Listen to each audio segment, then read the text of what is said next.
నిజంగా సిగ్గుందా అని మేము అడుగుతున్నాం. చీర గాజులు పంపిస్తాను, చీర గాజులు వేసుకొని ఇంట్లో కూర్చోండి. ఒక బీసీ మహిళ అయిన నా మీద అంత కక్షపూరితంగా నా వెహికల్ పగలగొట్టారంటే, ఈరోజు వెహికల్ పగలగొట్టారు, రేపు ఇంటి మీదకైనా రావచ్చు వీళ్ళు. ఇలాంటి వాళ్ళని కఠినంగా శిక్షించాలని ఇప్పుడే 4th టౌన్కి వెళ్ళి కూడా కంప్లైంట్ ఇవ్వడం జరిగింది. ఎవరినైనా కూడా వదిలిపెట్టే ప్రసక్తే లేదు.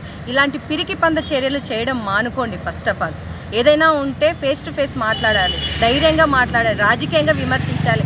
అంతేగాని వ్యక్తిగత వెహికల్ అయిన కార్ మీద దాడి చేయడం, బెదిరించడం, ఫోన్లు చేసి సోషల్ మీడియాలో ట్రోల్స్ చేయడం ఏం పద్ధతి ఇదని నేను అడుగుతున్నాను. మీకు ఎవరి మీద అయినా అనుమానం ఉందా? ఎవరి మీద అనుమానం అంటే ఇంకెవరు చేస్తారండి? ప్రతి నిత్యం మేము కూటమి ప్రభుత్వాన్ని ప్రజల్లోకి తీసుకెళ్తున్నాము. వైసీపీ చేసిన వైఫల్యాలను జనాలకు అర్థమయ్యేలా చెప్తున్నాము. ప్రతిరోజు కూడా సోషల్ మీడియాలో టార్గెట్ చేస్తున్నారు, ఫోన్లు చేస్తున్నారు, బెదిరిస్తున్నారు. ఈరోజు డైరెక్ట్గా కారే పగలగొట్టేశారు. ఇంత దారుణంగా, ఇంత రౌడీయిజంగా ఈ వైసీపీ పేటీఎం కుక్కలు రెచ్చిపోతున్నారు.